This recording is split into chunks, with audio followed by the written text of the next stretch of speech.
Hi everyone, today we'll talk about how to fix or how to solve Spotify Discover Weekly. To know how to fix or to solve Spotify Discover Weekly, you should just go to Settings. After that, we click Apps, Default Apps, App Settings.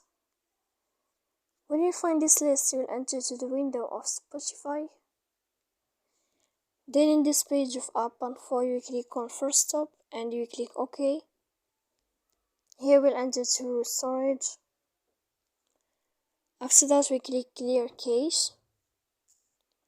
And in the end, you can go to Play Store. If you will find Spotify music and podcasts, you can click here in this blue sign update to update your app. So please don't forget to support us by like and subscribe. See you next time in another video, and thank you for your attention and you are watching.